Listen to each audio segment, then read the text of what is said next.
What's going on, everybody? How's everybody doing tonight?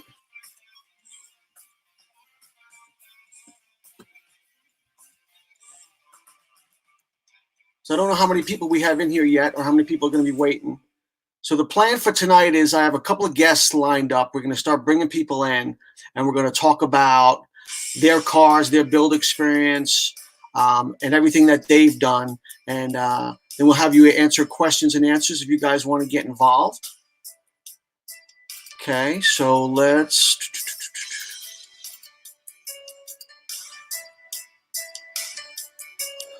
Okay, so we're good to go.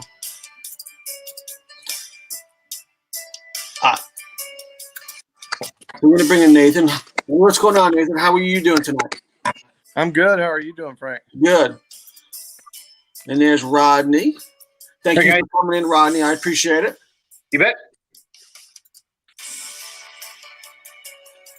So let me turn the music off. Okay. We'll raise the volume up. Okay, cool. So this is the way it usually goes. And there's Jens. All right, we'll bring Jens in as well. All right, Jens, how you doing, brother? I'm good. How are you?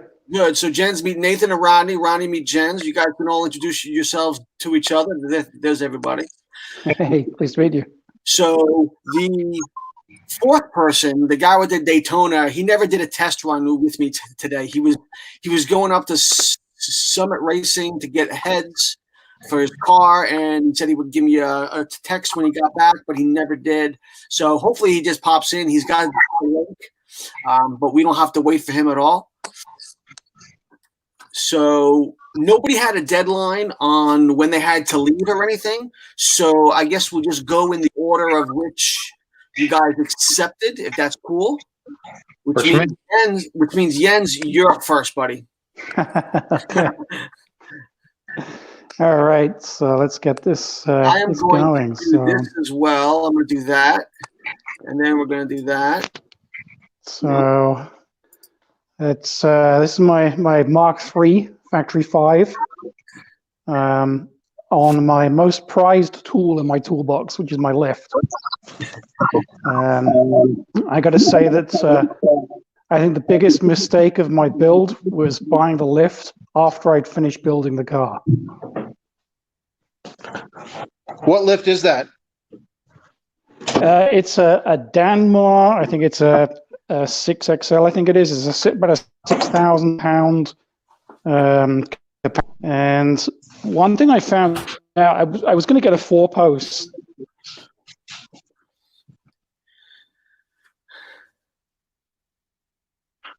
I think he just froze up. And the beauty of this is that when it's down, I just park over the top of it, so it doesn't really take any space at all. The only thing I do have to have is the lumber underneath to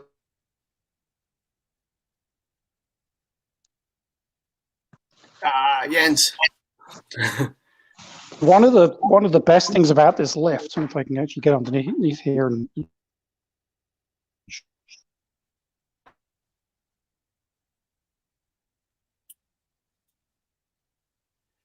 he keeps going in and out. Yeah, I didn't hear what the lumber was for. There we go. So Jens, what do you use the wood for? The lumber? Okay.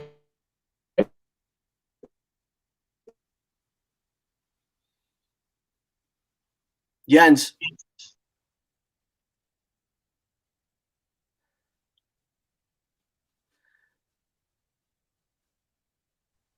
Yep.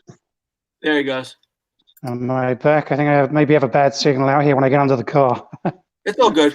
So what was the wood for again?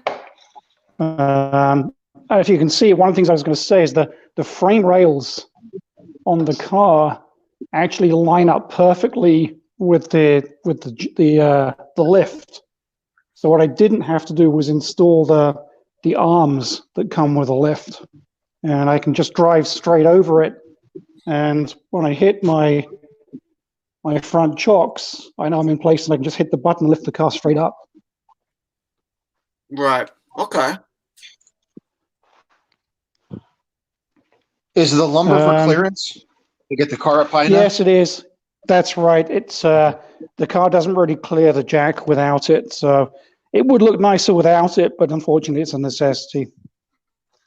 The alternative would have been to kind of start chipping away at the floor and recess the left, but I wasn't really ready to do that. Really cool. So how long did it take you to build the car? There's your clue. 9 years? That's it. That's my little personal joke. It was 9 years from picking up the kit up in Wareham to getting her registered. I will say that probably 80% of that time, she was sitting in the corner gathering dust. I think I lost 2 jobs in that period. We moved house twice. I had another kid. And when things like that happen, projects like this tend to take a bit of a backseat. Right. No, I got you. And did you say it's a Factory 5? Is it a Mark III? Yep, it's a Mark III. Mark III Factory 5. I have 351 Windsor, and I can show you a little bit later when I drop her down. She is independent rear suspension and a T5 transmission. And I got to say, the independent rear suspension was not really in my original plan. It just happened that when I put my order in, Factory 5 were doing I think it was a 50% off offer on the IRS. So I just kind of ticked that box and didn't really think anything of it. But now looking back and having been in some solid rear axle cars, that was a great move, even if it wasn't not a mistake, but not planned. Right. Put you back in the middle. Really cool. Okay. So now I've seen your car up close. So now did you rattle can it, or did you actually spray it, or what's the what was Yeah, your... my plan was always I kind of flipped between black body and a very dark blue with white stripes, and figured I'd get around to doing the body work and the paint one day. Right. And I think it was probably a couple of years ago now. I was just looking at it thinking, it's going to be a while until I get paint on this. I'm going to paint on some spats just over the rear, just in kind of in here to protect stone chips. I did some research and I found out someone had tried using plaster dip for it. So I thought, I'll give that a go. Sprayed it on, and I guess I just got carried away, because before I knew it, I was spraying the entire car.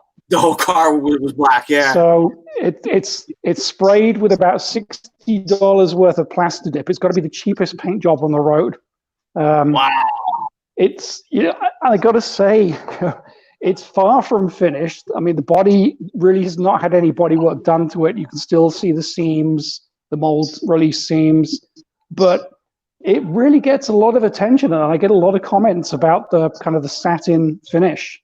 And with you just see inside the bare metal interior, because I don't have any carpet yet either. A lot of people just say, hey, hell, just leave it. It looks great. So maybe I will. I don't know. Yeah, no, it's got that industrial, it looks more like a track car than it does a street car, which is always... Yeah, that's right. And the other good thing about not having it painted is I'm not really that concerned about, getting it scratched or nicked. I mean, I've taken it to supermarkets and I've seen shopping carts roll into it. And I mean, normally something like that would give you a heart attack, but it's like, whatever, that's fine.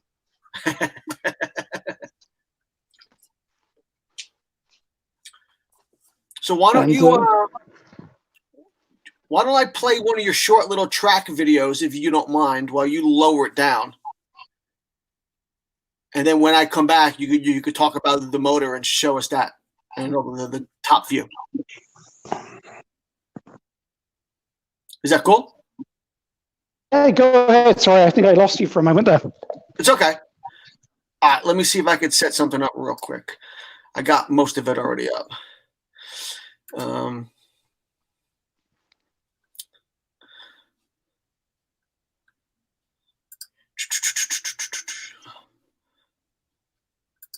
Because all your track stuff is pretty long.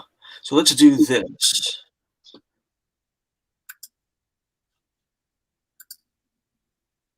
Yeah, you're looking for my autocross events. Now, you know what I'll do? I'll show you. I'll at least have a startup video for you. So let's do that. Give me 1 second. Share screen, and we'll share it again. I will say to anyone who is new to these cars, they can be a bit of a handful, and the best thing you can do is go to an autocross event.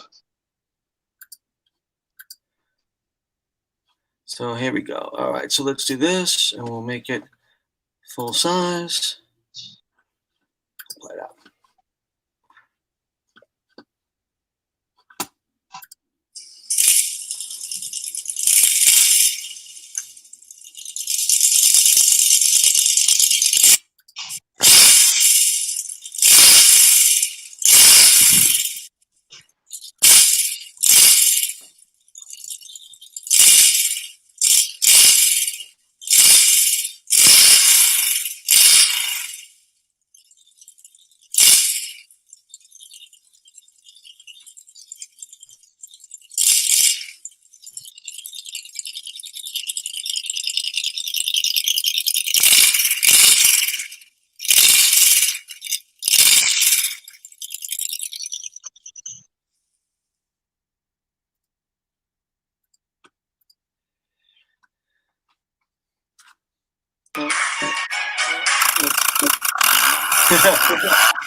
All right. Come on, stop. That didn't look like a Cobra exhaust. No, not that second one. So I guess Yeah, I've here. done a number of recordings. I try on the, I think on your YouTube threads earlier. Yeah, no, it looks. All right, so now we got the top of the car. So I you said just dropped it down off the left. So this is my 351.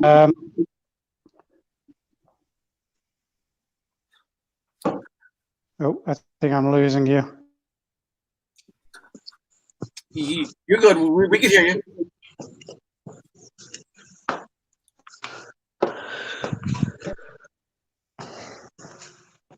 Okay, so yeah, this is my 351. The engine actually was, I bought, it came out of a back, and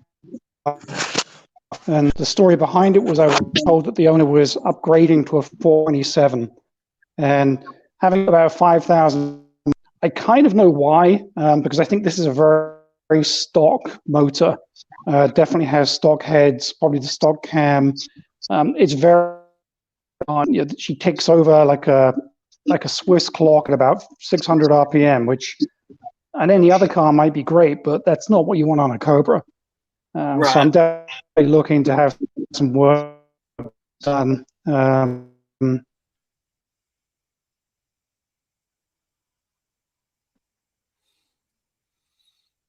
Yeah, we keep losing them.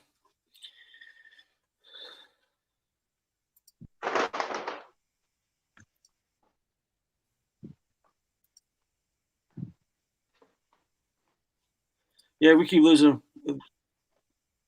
You still there, Jan? Yeah, I'm here. Sorry, I guess my Wi-Fi is probably not there. Now we just lost a picture. Yep. There you go. All right. So I'm trying to figure out which one you get you bigger. Okay. But anyway. So, no, it looks great. It really looks good. And so, and I know you drive the snot out of that car, so. I don't. I'm not afraid to give it a little bit of right foot occasionally. No, it looks great. It looks great. I appreciate you showing it to us tonight. So let's get. So just kind of hang out. Well, let's see if anybody has any questions after the other guys go. We can all have just like a casual chat. So who wants to go next, Nate or Rob? I don't mind. Either one. All right. So well, Nathan, you're up, brother. Okay. Yes. All right. Very good. I'm going to flip the camera around here. I had to borrow my son's iPhone to make this work. Oh, well. You guys got a picture? Yep. All right. Perfect. So this is a Mark IV. And I got this back. I ordered it in April of 2016 and got it in end of May 2016, and started working on it. And kind of like Jen was saying, you end up having a lot of downtime with the build just because life, we had another kid in the middle of that process. It sat really for about a year and a half, and finally got working on it again last year. I got the motor in and got it up and running in October. Got it running before that, sent it off for paint. Jeff Miller up in Temecula, California, did the paint job. He did a tremendous job on the paint of it, and got it back in street legal in late October. So we have pretty mild winters down here in Texas, so get a chance to take it out on occasion. And since October, I've put about 1,000 miles on it. Wow. So it's been a fun car for sure. Like Jen's, I've got a 351 base motor. It's a 408 stroker. Nice. And it's built pretty heavily. It pushes around 540 horsepower. Wow. In a car that makes about 24, that weighs about 2,400 pounds. Yeah. So I originally had the same air cleaner that Jen's had, the Cobra cleaner. I've got it sitting up on the shelf. Ended up switching to this K&N with the flow top, just to get a little bit more air going through it, because it's a healthy motor and it really likes to breathe a little bit. So no, it's pretty spectacular. Wow. Ended up doing a Canton overflow. One of the problems in especially 351 based or bigger motors, you end up the little catch can that factory 5 ships, the overflow tank. Some people have problems with it spitting out fluid. Then it goes dry and it sucks air back into the system. So I just didn't want to mess with it from the beginning. So I ended up getting this large Canton overflow, mounting it in between the X member there, and you've got a little sight tube on the side so you can check your coolant after you've been running around. Let's see, Boyd Motorsports did the upper radiator hose, and Mark from Breeze has a lower radiator hose that matches. Kind of ended up doing that. Right. MSD ignition. It's a Holley 750 carb. Now this motor, when you look, you see you've actually got quite a bit of clearance. So even with the Cobra air cleaner that was coming way back under here, right, I had 1.5 inches, 2 inches of clearance. So that's something a lot of people run into issues with. And the way that I got that to work was, well, this motor's on, I can't really get down for you to see it, but it's on solid steel dropped mounts. So there's no urethane in the motor mounts. Okay. Makes for a rough ride. Yeah, not really too bad, but you can't really get down there and see it. But anyway, it definitely vibrates the car at idle. Gives you a little bit of rumble in the trunk. Yeah. It idles about 750, and it really takes off. This thing makes its horsepower above 4,000 RPMs. So that makes it actually a really mild car to drive around town. Right. It's not going to spin its wheels out on you unless you want it to. It'll do it in first and second and part of third if you want it to. It'll spin the wheels at 50 miles an hour if you want it to. But it's just one of those things that because it makes its RPM so high, you really have to put your foot into it, open up those secondaries, and get it running. One of the things I did with this car, and a lot of people do this, ended up doing the mechanical throttle linkage. Okay. instead of a cable. And so that mechanical link is actually connects directly to the carb and gives you a mechanical, bearing pivot from your gas pedal all the way up. There's rods inside the foot box, connects it directly to the gas pedal, so you don't have any of the friction that you can get in a cable throttle car, Right. and makes it a real smooth pedal. That's actually the way I have mine set up. I have mine set up with a mechanical rod. Yeah, I like it a lot, man. It's a smooth pedal. You get a really direct feel for where your throttle is.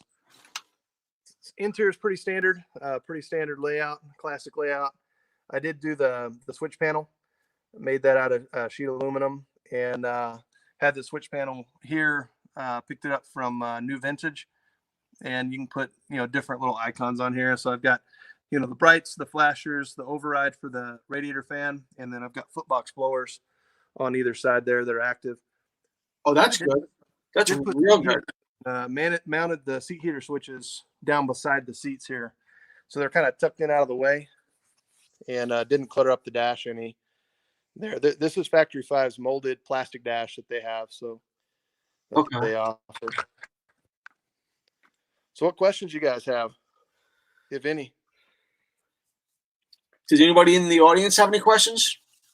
But you know what? I also want to show one of your videos too. Yeah, while you show the video, I'll raise the car up. Okay.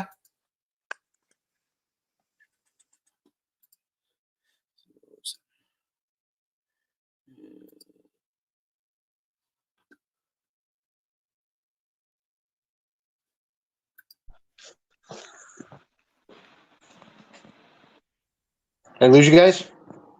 Nope, you're still there.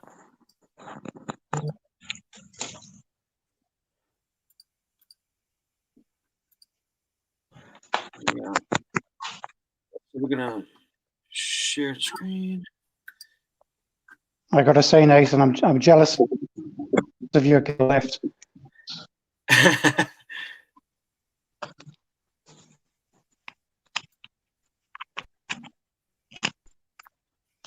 You guys aren't hearing the lift going up, are you? No. Okay, good. I want to make sure it's getting pretty loud. So.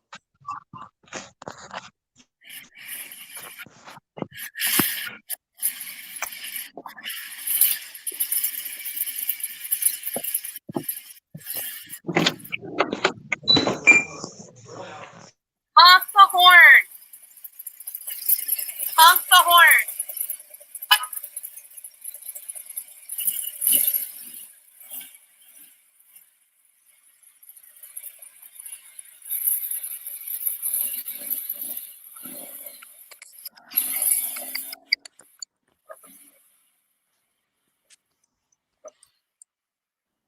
Is everybody able to see that video?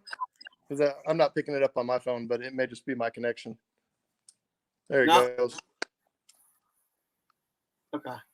Let me I think when you went full screen, that was what was causing it to not appear. Okay. I want to show that other shot too. This one.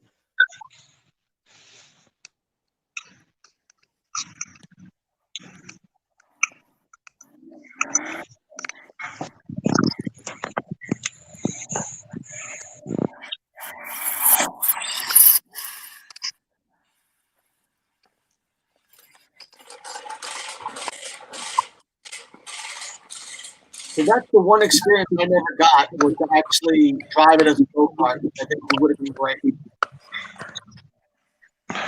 Say that one more time.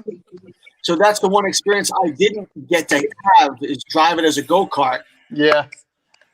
It's funny because I remember my first start, and that first start, it didn't go very well. It didn't go at all. And so, you turn the key and it cranks. Of course, it's a mechanical. Everything's mechanical on this car. It's got manual brakes. It's got manual steering, and it's got a mechanical fuel pump. And so I was waiting for it to get fuel. Well, then I saw fuel coming out of the jets, but it wasn't starting. So I had to go hunt down. Turns out I got a wire wrong on the MSC ignition and got that corrected and got it started later in the day. But yeah, it's a good feeling when it does start. Good thing it didn't though, because I had a giant fuel leak when I first started the fuel rail. Somebody had so I bought the motor crate, and they had put a fuel gauge in the fuel rail. And then when they took the fuel gauge off, they put the little Allen screw back in, but they never cranked it down. And it's right there on top of the manifold. And so as I'm cranking it, I couldn't figure out why it wouldn't start. I was walking around it, and I had a puddle of fuel just drowning the top of the intake there. So wouldn't have probably caused a problem, but better not to have fuel laying around on a motor. So Right. No, yeah, of course. So here's the underside of it. So I've got a bin pack 4-post. Nice. And kind of like Dan was saying, man, I love having a lift.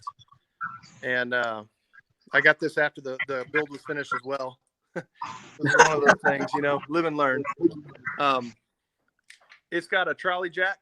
So it's an air-powered trolley jack. So I can just roll this forward or back and get it underneath.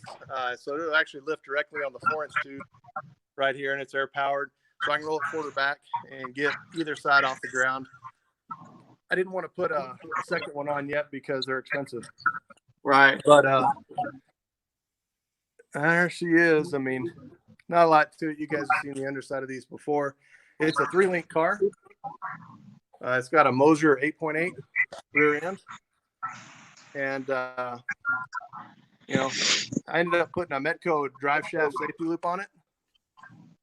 Okay. Picked that up on one of the group buys that they did on one of the forums. And so, nice little thing. I am going to change these lower control arms out to some with Heim joints. So I am having a little binding at the urethane bushings. And Okay. I'm getting a little wheel hop during launch. So I've got some Breeze Motorsports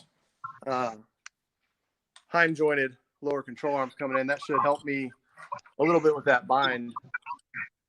One of the things you'll want to mention, or that I'll mention, if you're doing a Moser rear end, basically you've got this banana bracket on a 3-link, this banana bracket right here, which is your upper arm, your third arm, and it's designed to just clamp on to the axle tube, and then you've got a little stabilizer basically right here that really mounts it and holds it in location. With a Moser rear end, these axle tubes are bigger in diameter than stock. So that banana bracket ain't going on there. So I had to take it to a welder, have him modify it, and then this is actually welded in place. Okay. So he used the locator hole right here to get it positioned, welded it in place, and then you've got your 3-link right up there. He did a tremendous job on the weld. So I went to his shop and I was dropping the axle off, and he had all these little metal tubes laying around, and he's welding on them. He's like, "You want to know what those metal tubes are?" I was like, "Yeah, what are they?" He said, "They're rocket tubes."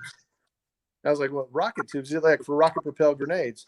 So he's got the contract for the United States military, makes all the rocket tubes for the rocket propelled grenades. It can't be done by machine because they're two different steels. Okay. And so there's a lot of finessing you've got to do. You got to heat one up while you cool the other one down, and you've got to control the cool off on them so the welds don't crack. And anyway, they had a call out for welders, and he went and applied and beat out some dudes, and he's just doing this in a garage shop on the south side of Lubbock. So Wow. Anyway, he did a great job welding it up.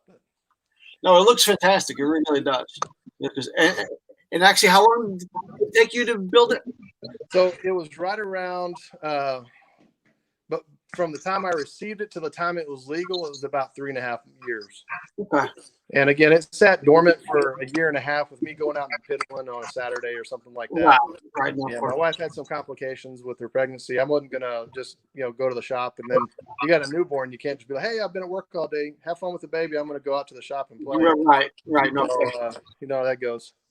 But yeah, it's 3.5 years. And if I had really put my nose down and had everything ready, I could have done it in 1 year. But I did it in stages.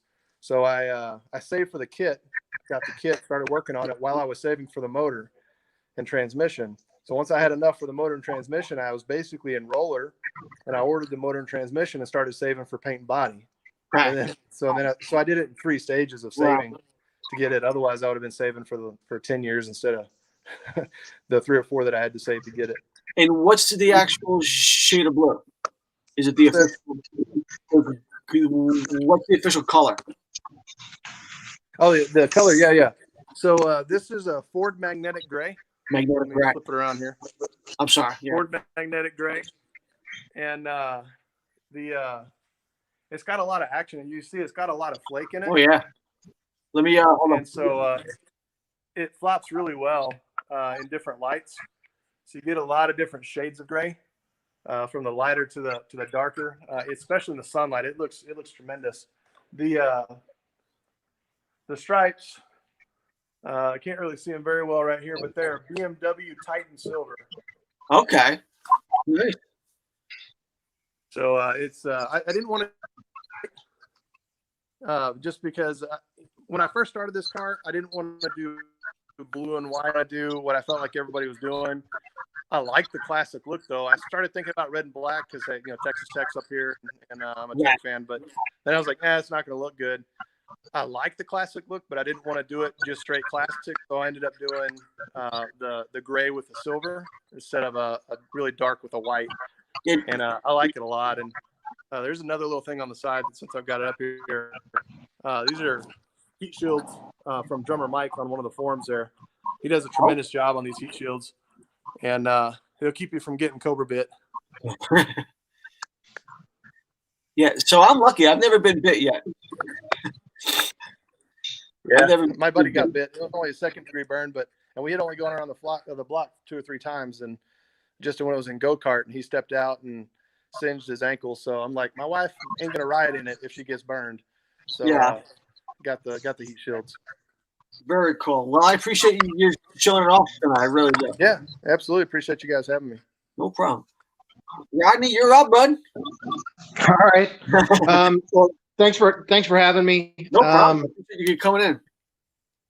So my build, I think, is probably a little bit different than others. I dreamt about this build my whole life. In fact, let me flip this around. He disconnected himself. Come on back, Rod.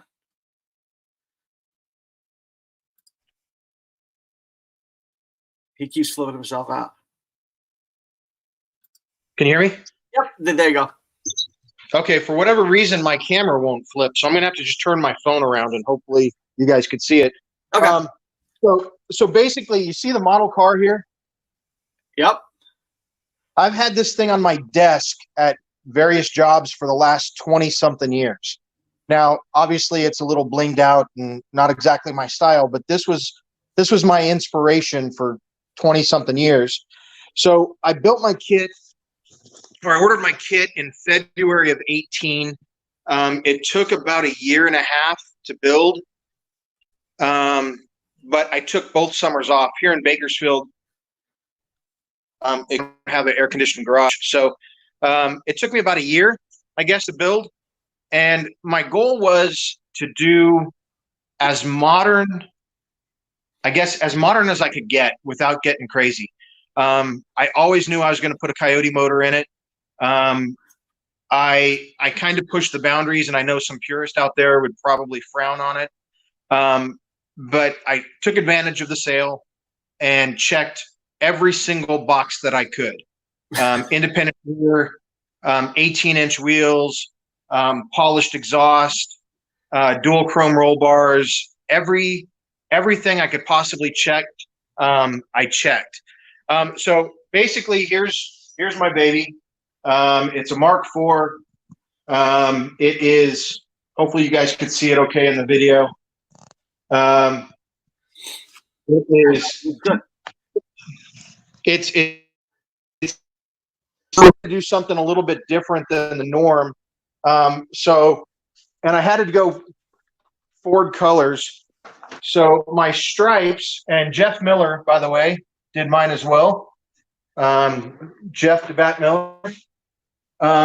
So my stripes are actually race red, for another Ford color, and the white is actually a Porsche Onyx Pearl, which ended up being the colors. I did the double adjustable conies all around, sway front and rear sway bars. Again, every option I could check, I probably checked. I wanted a red theme. So on the interior, you could kind of see my safety switches. I swapped out the black Simpsons for the red Simpsons. Yep. Even did some custom red stitching on the trans cover. So I really try to go with every modern convenience. And then of course there's the heart of the beast, which is the Gen 3 Coyote. Wow. Running a TKO 600, the Moroso Overflow. I even got Factory 5 to hook me up with the LED headlights off.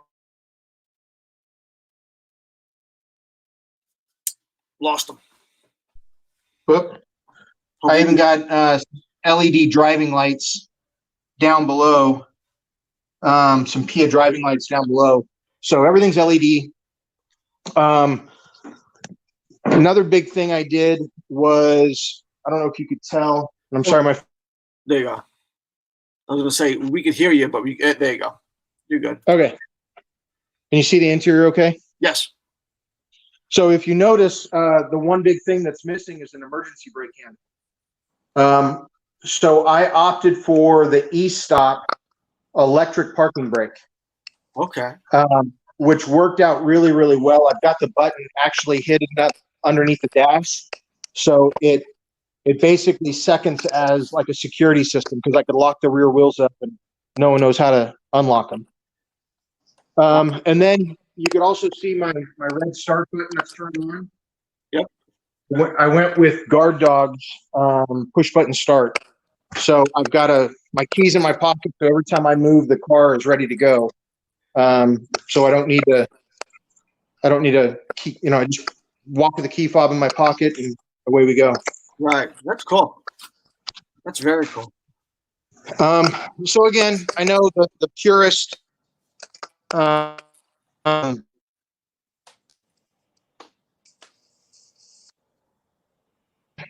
we go. Yep. I appreciate the old school look.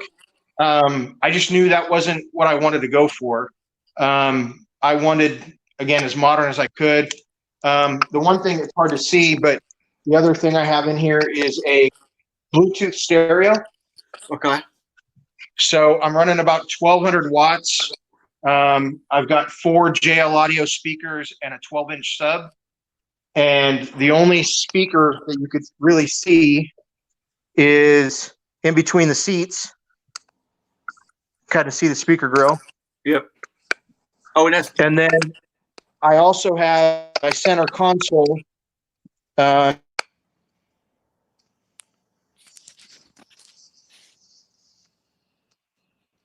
breaking up again.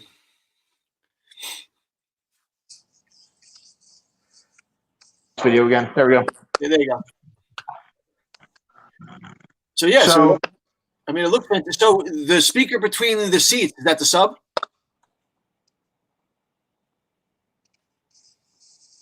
I lost him. Losing connection, and my sub is ported through the trunk. So on the trunk, let's see if I can.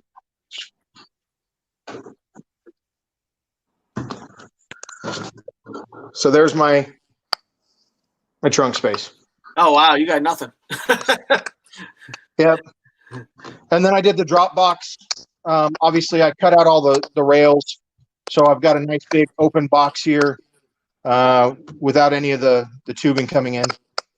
Oh, cool.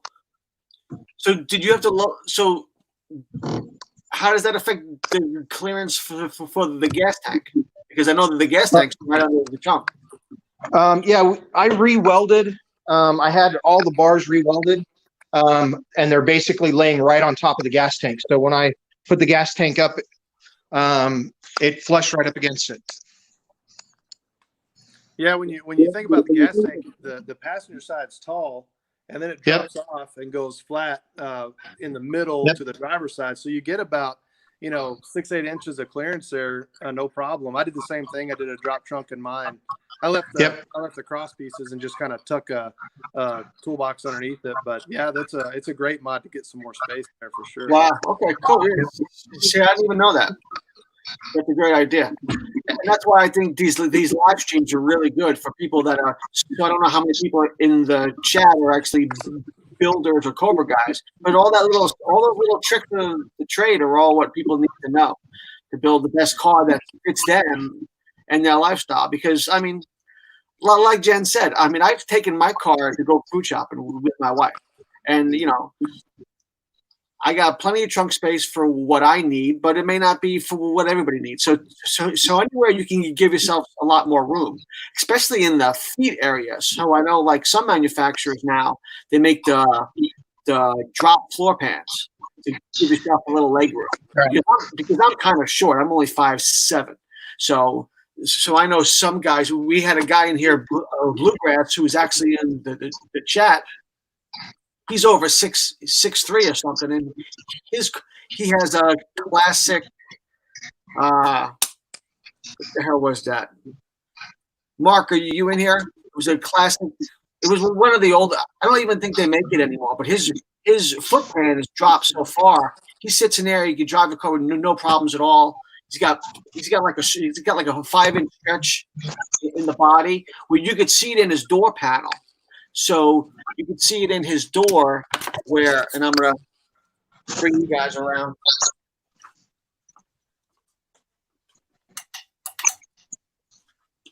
So let me do this too. There you go. So in Mark's car, and of course you're not going to be able to see shit. Okay, so where our doors come down and come straight, his actually come down and then they shoot forward like 5 inches and then they come down. The whole car is stretched right there between the front and the door 5 inches, which pushes the whole body back, which is really kind of cool. But so anyway, here's mine, the Mark III. Like I said, I didn't build it. I'm the 4th owner. It's got a cool backstory, which we'll get into in a second. Dual roll bars because my wife says she's just as important as I am, and she wanted her own roll bar. So mine says the same. Yep, I got the duals as well. So I guess that's why I say no comment at that point, right? So my dash is actually carbon fiber. And then I also have a JL Audio marine grade radio. When I first got the car, it was a remote there and the deck was in the trunk. So I had it replaced with a more modern version. So that's a marine grade radio. And then I got the 2 JL Audio speakers between the seats right there. I just put the wood steering wheel on a couple of weeks ago. I made a whole video about that. And then I got mine the lights. Stroker motor. And because, like I said, I didn't build it, so I don't know what cam is in it and stuff like that. So I'm still trying to reverse engineer things. So Bluegrass is saying in the chat that it's a classic roadster. So yes, so everybody asks me about my paint color. And again, because I didn't build it, so I don't know the exact color. So I've had the car scanned, and when it comes back between Ford Ruby Red and Volkswagen Colorado Red. But it's got a tremendous amount of metal flake in it. My stripes are silver as well.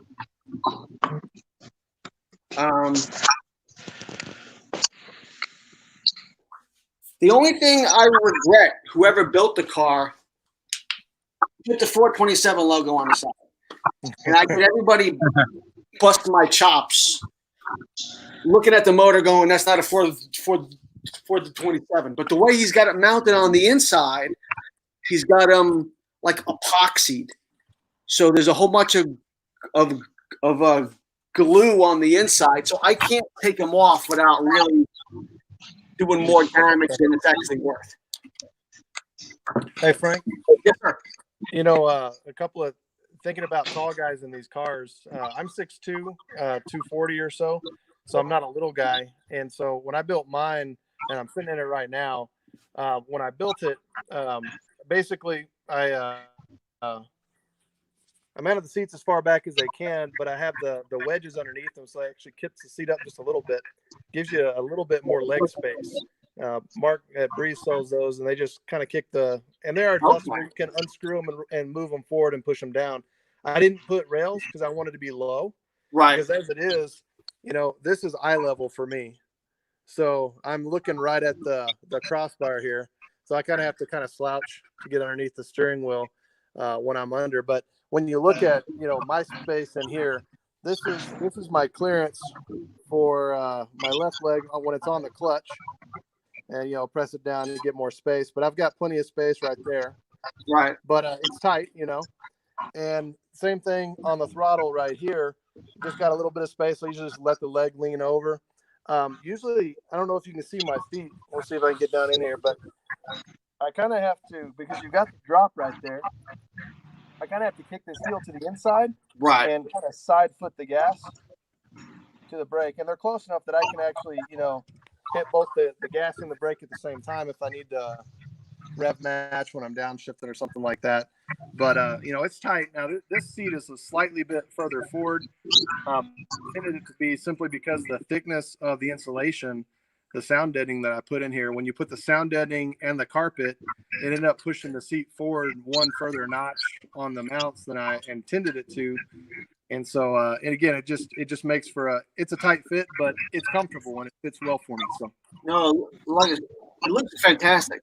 So when I had my seats reupholstered, I had them put more cushion, and mind you, I got lights in there now too. Let me do this. And I do have the big and tall seats from Factory 5 too. I got it. They have a little bit less foam in them.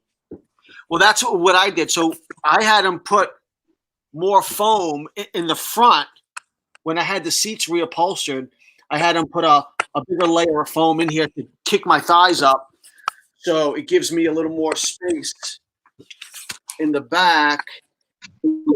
And I kind of did the same. I guess I kind of did like you had said. I lifted the front of it, but I cheated with the upholstery. I did it that way. I'll just add to that too. That I think that I have my seats bolted straight to the floor, no adjustment there. I'm 5'11", and with the seat right back, I can actually stretch my left leg past the clutch straight forward to stretch it straight. But lifting that front up, that was recommended to me when I put them in, and I'm just using a piece of 1 inch square bar bolted onto the front of the seat, which just lifts it up enough. It's not a lot, but it makes a tremendous amount of difference to the comfort, especially on the long drive. Like I said, it's a great little cheat that nobody tells anybody. Yeah, I'm probably the shortest one here at 5'9", so I actually use the seat rails from Summit, but they come with the cup washers that give you the same thing, where I've got mine cantered back as well. But I've got both driver side and passenger side on seat rails, which makes it nice for cleaning and for whatever else. I can move that seat around a little bit and get behind it with a vacuum cleaner, so it makes it nice. Yeah, no, that's a great idea. Mine are bolted to the body as well. Mine are bolted straight down. Well, like I said, when I first got mine, my seats were cloth. So the backstory on my car is that it was built by somebody at Federal Express. Now that to me right there threw a flag, because I know Factory 5 does a lot of work with Federal Express, and every year they do like a charity build where they build a car and then they donate it and raise money. So I had called Factory 5 thinking that my car might have been one of those cars, because it seems like every car they built for that Federal Express event is red. And they confirmed it was not. So it was built by somebody who worked at Federal Express, and then that person sold it to a colleague, and then that colleague traded it in at the local Ford dealership for a Roush Mustang. And the local Ford dealership, first of all, I'm surprised that the Ford dealership would even take it, but they did that trade. They sat on it for a couple of years, put it in the showroom window, used it for parades and things like that. And then they finally put it in a consignment shop in Louisville, Kentucky. And I bought it at the consignment shop sight unseen. And when I got it, it had the cloth seats with the Factory 5 logo at the headrest. And they were black. They were all faded. They were all purple looking. It was just bad. So one of the first things I did was had the whole interior reupholstered. And I cheated because there's a lot of carbon fiber pieces in the car. I did leather in the front and a carbon fiber textured vinyl in the back of the seat. So I only really had to, so it cut the cost down a little bit because nobody really sees the back. So you can cheat it there a little bit as well. But, and then I forgot the guy's name on the forum in New Jersey that does the door panel. Herb. Yeah, Yeah. I've got his panels too. Yeah. Yep, me too. So everybody's got Herb panels, and he did them with the carbon fiber inlay, which was really kind of cool.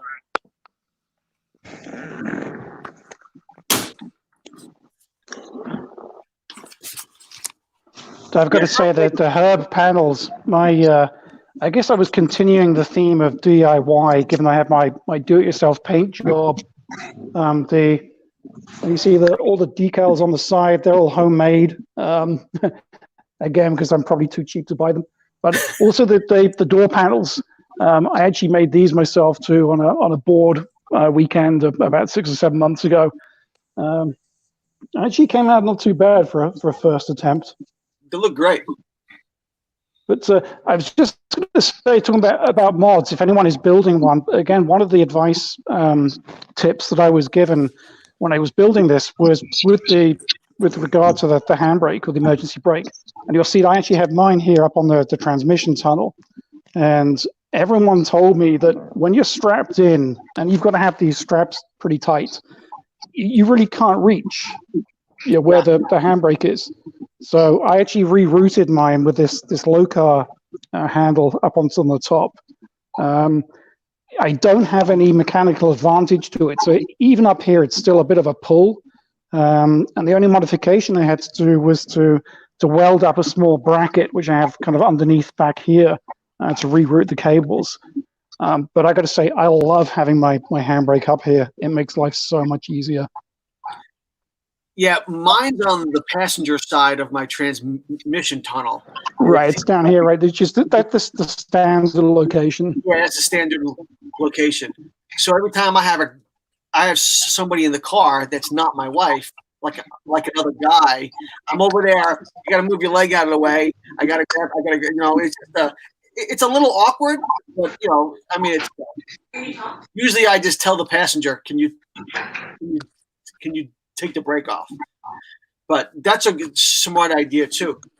When I went to when I was at the Ford Nationals up in Carlisle, Pennsylvania. Now, most of you guys probably already have like the whole cup holder thing, but so I didn't have a cup holder at all. No, no. Okay, hold on. I got a good. No cup holders in my car.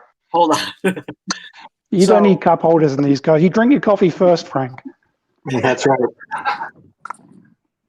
No, I love this thing. So Shell Valley makes this, which is like a portable little thing. It's got 2 cup holders, and it's all made of fiberglass, and it's wrapped in leather, and it sits right in the back of the transmission tunnel, right where it meets the wall. And it's perfect for me. For a little hot day, when I'm out there, like 100-mile ride, I got a little bottle of water with me instead of laying it on the car seat. But End up having to do the fire extinguisher and cutoff switch right there. yes, So if I have a bottle, it goes right back there somewhere. Yeah, If I got a bottle that's of where my bottle of water goes too. that's where I keep my front license plate. I stick it back there in case the cop. I don't keep it in my car. Yeah, I don't run a plate at all. So I mean, not in the front. Nope. In Texas, they require front plates, but if you dig far enough, there's an exemption for classic cars. And even though this one isn't titled as a classic car, this one's actually titled as an assembled vehicle, or actually it's a custom vehicle is what the plate is.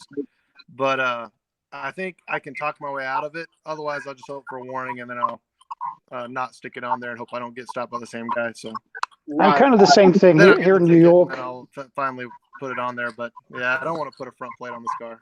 Yeah, I mean, it definitely spoils the look of the front. I mean, here in New York, we have a requirement for front plates.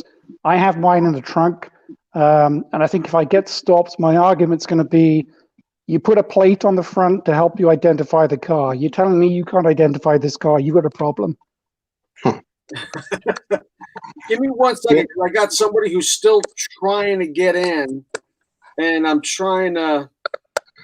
The guy who didn't do the test run this morning, I'm trying to copy. He's shooting me a message. Hey, while you're doing that, I wanted to give a huge shout out to for any of those builders out there. I know a lot of people are running the Russ Thompson turn signals. And with that comes a wiring nightmare, especially if you're running LEDs.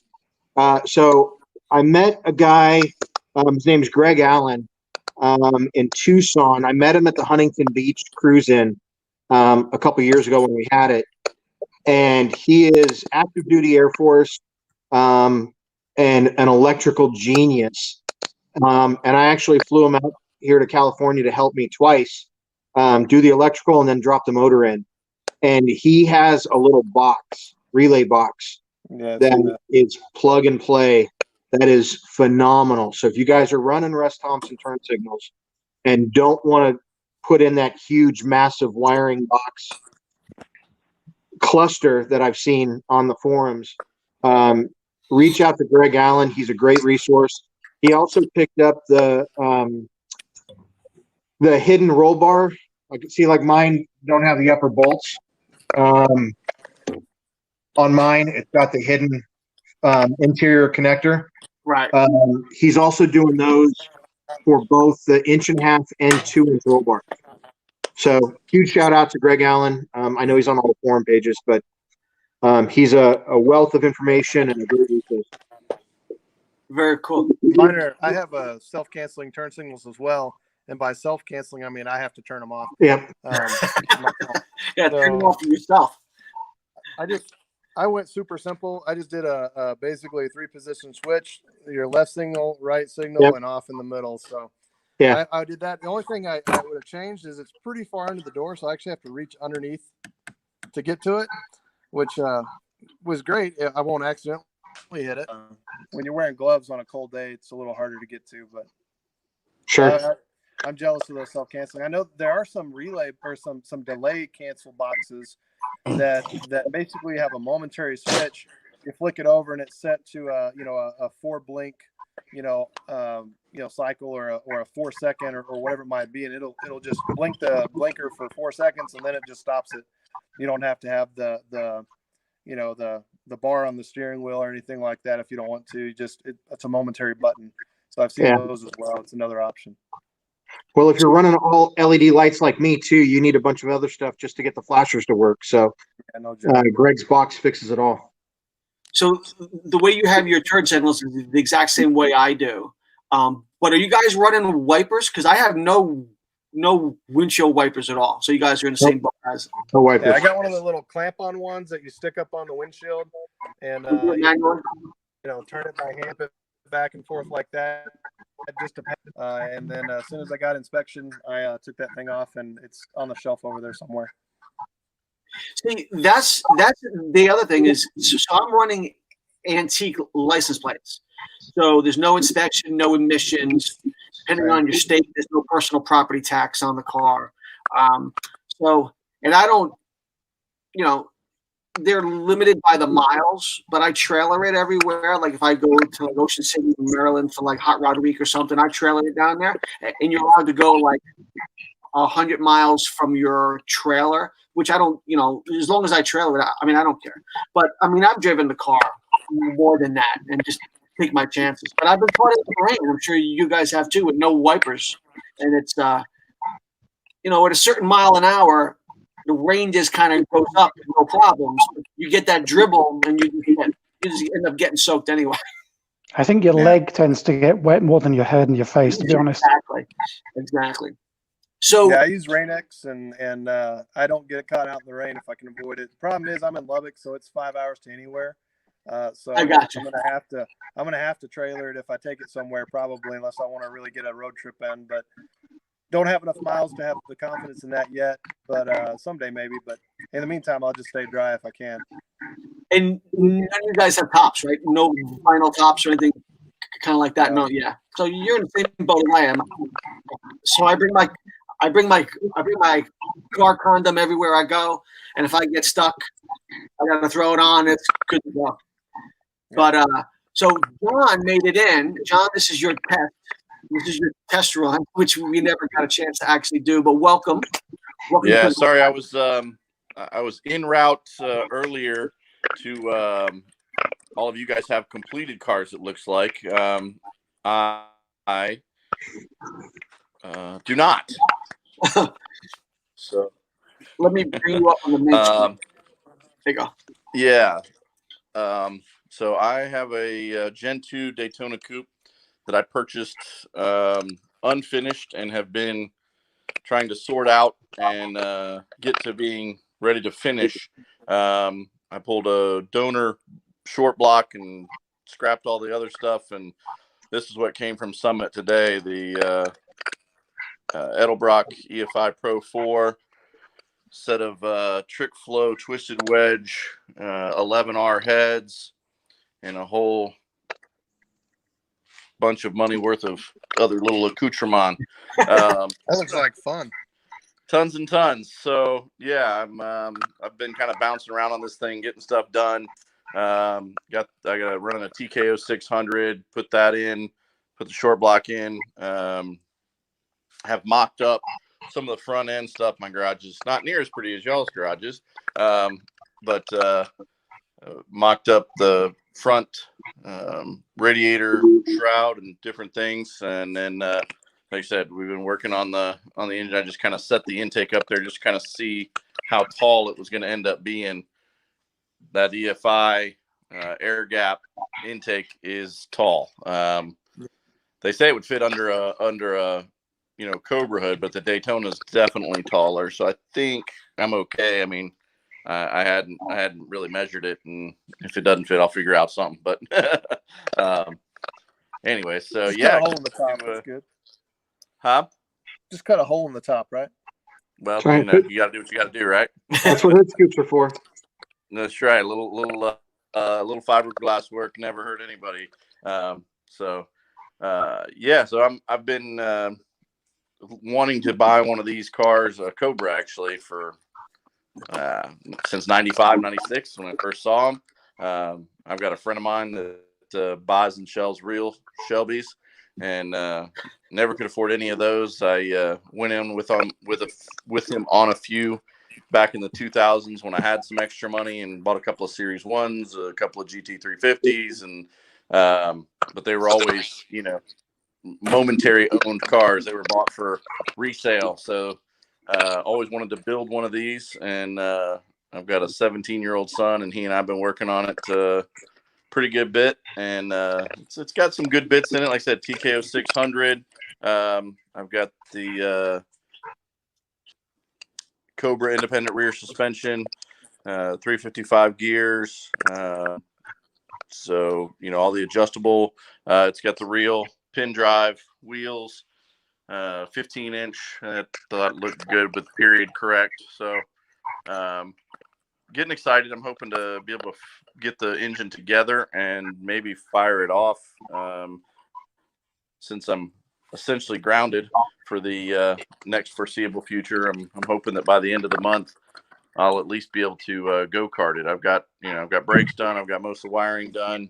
Got some other, button up wiring to do, but, ran my switches. My challenges will be things like, air conditioning. I've got the car's got AC. I am going to run wipers on it. So those are going to be my fun little challenges that I, was wanting to do a Cobra first because of that reason, thinking, oh, that's a much, more straightforward car. There's a lot more details, a lot of wiring. Very cool. So Yeah. is it a Factory 5 kit as well? Yes. It is. Yeah. It is.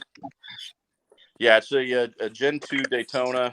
The gentleman that bought it was an airline pilot, so the stuff that was done is done really nice. I mean, he ran stainless lines for the fuel system, a lot of stainless stuff for the brakes. He did a lot of right stuff. All of his rivets are really well measured out. I mean, when I went and looked at the car, those were some of the details that I was looking for, and some of his labeling of his boxes and organization, because I've done basket cases before and it can bite you. So I've been lucky so far. Well, I appreciate it. Trust me, I'm just flabbergasted that you live within driving distance Summit Racing to go get parts. Yeah, well, I mean, it is driving distance. It's only about 60 miles to me, which, straight down a freeway. Normal time, I got to go through Atlanta. Normal times, that would take 2 hours. Today, it took right at an hour. Yeah, there's virtually no traffic, and we just blazed right through town. So, one advantage of COVID-19, I guess. True, and then you got nothing but time that you keep on working on it. So, good for you. Yeah. Been like I said, been able to spend some time on it these last week, and hope to be able to, now that I've picked up all these parts today, be able to really, dial in. I don't know how often you guys do these things, but it's super cool, and I've really enjoyed jumping in and watching Dave do his live views every day, and think it's pretty cool of him to do that, while everything's shut down. Yeah, especially with his father. I guess his father just passed away the other day.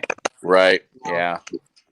I've been there and done that. My dad passed away several years back, so I have a little bit of a understanding of where he is coming from, and I know that with me there was certain healthy activities that I could dive into to help me kind of get through that, and it seems like I've kind of followed him for a long time. His love and his dad's love of cars and everything kind of joined them together. So I think that was, that's probably one of his things. Yeah. Well, let's see if anybody in the chat's got any questions besides my cousin Philip, who says it's a goatee. Is it a goatee requirement for all Cobra owners to have a goatee? Some sort of facial hair, Greg, and it's got to be gray, it looks like. Hey, this is the stay-at-home, work-from-home, non-shaving face. So. That's exactly what it is. Right. So, so work actually just called me today because I was doing a 2-on 7-day off schedule, and now they just told me to come pick up my laptop on Friday. I got to start teleworking. I'm enjoying my little vacation.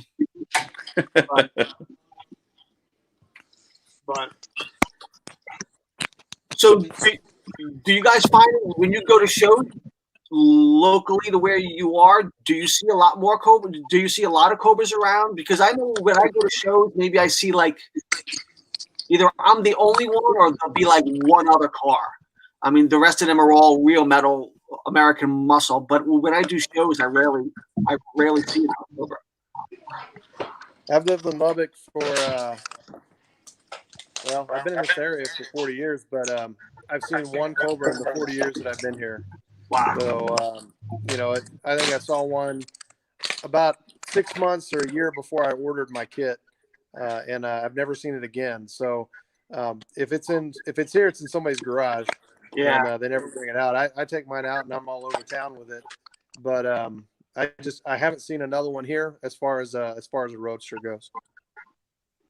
Yeah, I've Yeah, done a here in few Bakersfield. shows. I've done a few shows, and I do see the occasional one, but it tends to be the same ones you see. I'm pretty fortunate. I'm pretty active in the kind of the New York region, and I have two other friends, actually three, within probably 15, 20 minutes of me. And we do get together occasionally. And if you're on a cruise with others, it's pretty funny to see people's reaction when they see one and then they realize there's 2, 3, 4 more coming behind it. Yeah. I would imagine. Yeah, I know there's at least 5 or 6 here in town that I see. I see a couple of them fairly regularly. I'm sure there's probably more. So Well, down in my neck of the woods in Atlanta, there's a pretty big Caffeine and Octane show that goes on. Usually goes on every month. I've also got a 50th anniversary 2015 Mustang, and we've taken that to the shows a couple of times. There'll be a whole row of Mustangs, but there's usually 1 or 2 Cobras there. There's one backdraft I know, and I've seen a couple of factory 5s, and I've talked to those guys. I've never seen a Daytona coupe at any of the shows that I've been to. In fact, I had to go all the way to California to try and find one that I could actually go to a garage and see one when I was out there last month, or actually in February, I guess it was now. I met up with John Saya. He's on the forum, and yeah, I know John. yeah, okay. He's got. I went out and visited with him and sat in his car and kind of checked it out because I'd never, seen one or been that close to one. So now, being that we're all a little biased because we're all Factory 5 owners, so how do you compare it? Because I've never even seen a backdraft car or super performance car live. So besides the price difference, because so how do I word this right? Because I don't want to say it wrong. I guess Factory 5, I would put it in the middle to the upper of the Cobra family scheme. I mean, obviously, from what everybody says, super performance is probably at the top. Backdraft is probably second. I always put Factory 5 somewhere around the 3rd mark. And then there's a whole bunch of other companies like Shell Valley and a bunch of other people that have kind of made it and maybe still are making them or maybe not making them anymore. But, I mean, so have any of you guys ever seen a super performance or backdraft up close? How does it compare to the Factory 5 cars? I've seen a few. Backdrafts are definitely pretty common. I think for me, the biggest difference really is you need to divide them between the ones that people build and the ones that come as essentially pre-built, bar the the rolling equipment. Right. A backdraft, you buy it and you just drop in an engine and transmission. To me, that's a very, very different experience than building something from a pile of boxes. True. yeah, absolutely. And I think moreover than that, because again, I've got a very good friend of mine that buys and sells real Shelbys, and he owns Planet Shelby Cobra. So like he sells the continuation cars and all of that. He's been buying and selling Shelbys since the 60s. And so, or I guess the 70s. But anyway, he, so I've sat and driven a bunch of, 289 cars, 427 cars, of course, GT350s and 500s, but, they're factory built cars. Like you were saying, they come completely built. You put a 427 or a 289 or whatever, and then your transmission and you're done. They come painted, they come with interior, they come all wired. And I've seen kit cars that look like a basket case, and I've seen some factory 5s that their wiring is prettier than I've seen come in a Shelby 289 car. Right. So, I think a lot of it goes to, who built it, how meticulous they were. And then, of course, obviously the parts you put into it. I mean, I was wanting to go with the Borla 8-stack injection system for my car, but just the kit is $4,200 plus then a computer, plus then you got to tune, plus. I mean, I'd be 10 grand in a motor. Right. So, which, I mean, there's plenty of guys that spend that. It wasn't in my budget. Yeah. Well, and see, that brings up a great point. So somebody did a video on me and they interviewed me and I made a comment and it's on YouTube. The other guy, the guy that made the video was Boosted Bill, and it's got like 24,000 views. It was a record-breaking video for him. But I had made a comment and they jumped all over me. And I think there's a misconception that when it comes to like the Factory 5 cars, because you build them, and there's so many different combinations of the build. Okay, if you have a wrecked Mustang and you're just taking parts over and you rattle can the whole car, you can build it relatively. So the kit is like 20 grand. So you could probably build them around 40 grand if you do it that way. If you buy everything brand spanking new out of a crate motor, you buy everything brand new, you're way higher than that. And I used a number that I thought was relevant, and maybe I was wrong, but I was like, if you bought everything brand new, and Rodney, I'm not asking you, I don't want to know.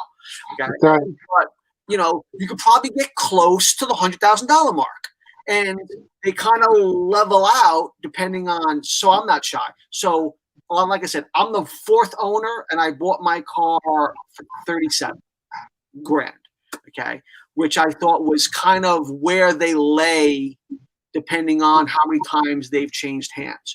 But the minute I said in that video, depending on how you build it, especially, 10 grand on a motor. I mean, I know some guys that spend that much on paint. Okay, they're just astronomical. And you can easily drop 100 grand building this car. You're saving money if you built it yourself, obviously. But if you are paying somebody to build it for you, that's more money on top of that. So you can definitely, in my eyes, hit the $100,000 mark while building this car if you wanted to. And they just jumped all over me. There's no way. It's not a real Shelby Cobra. And I was like, a real Shelby Cobra you couldn't even touch for 100 grand.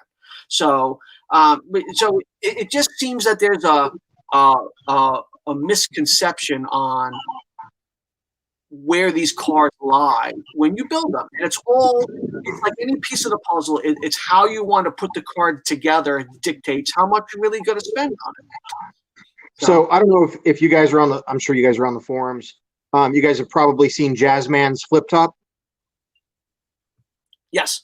Okay, so his red where he fiberglass the whole front end, cantilevers up like the old Jags. I talked to that guy and he has got, and I don't know if he's on this or not, but I don't know the exact dollar amount, but he's definitely probably up there. I mean, he's probably close to that 6-figure. I've seen the car in person. It's absolutely gorgeous. He's got zebra wood on the dash and in the console and in the trunk. And I mean, this guy went all out. So yeah, it absolutely, I think, depends on what you put in it, the build quality. I think we've all seen the basket cases that, 37 would be, high dollar for some of these cars. Right. Just the way they were put together. And then others you couldn't touch for 37. Right. And that's what I like about Factory 5 is that depending on what you're going to use it for, you can build a track car and just have it be a track car. You build a street car, you build a rally car. However you want to build it, you can build it the way you want, and you build it for the budget that you have set for, as opposed to like the backdraft cars, which they're almost like 80 grand by themselves with no motor. And so you could drop $100,000 on a backdraft or a super performance. By the time you pay the shipping to get it from South Africa, you can you're well above that. So, Yeah, I think bottom end on these cars, if you put a pretty stock 302 that was a salvage motor out of it, and you do your own work on it, and I'm talking about a complete kit, and then just doing the drivetrain, you could maybe even save more if you already had the donor car here that you didn't have to pay money for. right. But I mean, I can't see how people can do it for much less than $35,000. When it comes down to finishing it out at least some level of quality. And I've got significantly more than that in here, but it's just, to me, you spend $20,000 for the kit. That gives you almost everything, but you've got a whole bunch of little parts. You got supplies. Even if you're painting yourself, doing your body work, you've got to buy all that stuff. Unless you go the way that Jens did and go for the plastic dip, which you can actually, they make like professional spray guns for plastic dip stuff. Oh, yeah. You get them, hook them up, and there's guys doing exotics in plastic dip just because they can change up the color and everything like that, and they're awesome. But I just have a hard time seeing how you get by 30, 35 is kind of my bottom end when I look at it. My complete kit was 30, and that was using the sale. Yeah. Yeah. So, but of course, like I said, I checked every box, and then you get a Jeff Miller paint job on top of that and a decent motor. There's, you're up there. Yeah. Yeah. Well, so the receipts that I got from Andy that I picked this kid up from, he had 27,000 in receipts from Factory 5, plus the pin drive wheels, which he bought for I think $2,000, and then like 700 or something like that for the tires. So that's $30,000 in that, and that doesn't count on engine and transmission. That's What are receipts? Yeah. Right, yeah. Paper trail is a no-no in these cars. Yeah. Right. Yeah. Well, and I think that, so that's what I was getting ready to say. I think that the difference is because, like, my buddy Steve was like, I can get you a real Cobra roller from Shelby. You can pick one up for me. And it was like, I think it's 115. And then he goes, you could, for about $20,000, you can buy we can put you in a 427, won't be a side roller car or nothing like that, but we can do that, or 351 and dress it out, and you can put a TKO. He goes, so you can be 135, but that's a huge number to pass by powers that be, right? Right. So if it's a few thousand, hang on, I was trying to flip around. If it's a few $1,000s here and a few $1,000s there, it's a little bit easier to swallow. I'm actually considering going to a wrap potentially. I don't know. I hadn't really laid out that far to go, but I mean, you could wrap it for $1,800, and if you decide you want to change the color, you could. My only reason I'm really thinking about it, honestly, is because, like, I've been to car shows, like, with my car, and everybody wants to touch it. And, like, if I put a $10,000 paint job on this car, Yeah. I don't think I carry enough bullets typically to protect it. Just the reality. Yep. Yeah. We went to I went to a show the other day, and parent not paying attention, watching their kid. No, I don't mind if you touch it. I understand. Fingerprints wipe off. It's sure. not that big of a deal. But the kid was standing on the side pipe with his hands like on the doors, bouncing up and down, and I'm screaming at the father, going, "You gonna stop this?" And he's like, "What? He's a kid." And I'm like, "I'm not yelling at the kid. I'm yelling at you for not watching." But I'm not that nice. yeah. Yeah, and even with my There's a story $60 not too long plastic ago, a dip couple paint, months I ago, wouldn't about a stand kid for who that. went to an Audi dealership, and, kid went to the Audi dealership. The parent wasn't watching the kid, and he did like $80,000 worth of damage to the paint jobs in the cars. He picked up a rock and was scratching his name in the cars and stuff like that at an Audi dealership. And No. yeah, no, it's crazy. It's crazy. Well, guys, I don't think we have any questions from the chat. This was great for just us. I'm going to do another one on Thursday. We're going to do a cars and cigars kind of a theme. I got a couple of tobacco people coming in here talking about what's going on in the industry with the virus and if it's going to affect the tobacco industry. I got a couple of girls who smoke are going to be coming in talking about that's the new trend on how they fit within that world. And then I'm going to have a couple of different car guys in. We're going to kind of stray from the Cobra thing, even though that's my thing. But we're going to have a couple guys on as well with American Muscle. You guys are more than welcome to come back. I appreciate you coming in. If there's any questions other than the chat, now would be the time. Even though there's only four people here, and I can guarantee that they're probably all related to me. So I don't see anything happening. So Okay. all right, guys. I appreciate you guys coming in. I know it's kind of weird when you get a strange text message from a guy going, "Hey, you want to join that later?" So I appreciate you guys taking a chance in doing all that. Because there's no shows, which is mostly what I do. I make videos for car shows and things like that. So I'm kind of doing live streams. It seems like every other day. So if you know any more guys, go in the chat. You can get some new groups of guys in here talking about their cars. Because right now we're all sitting home stuck. So you might as well keep busy.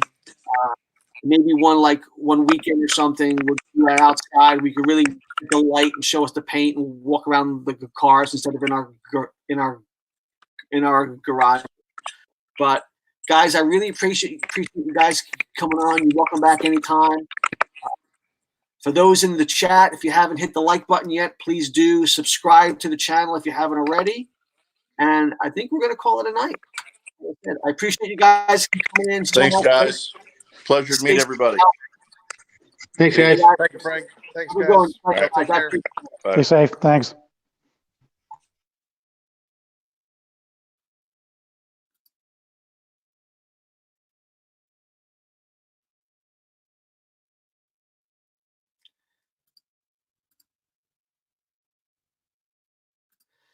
All right, guys. So Bluegrass, thanks for staying in. I appreciate that. I hope you had a good time.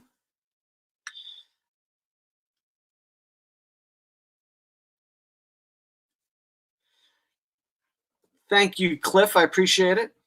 It's it's one of those things that it's, if you're building one, or if you're like me that didn't build theirs, to get some insight on how it's put together and things like that. So I do appreciate them coming in.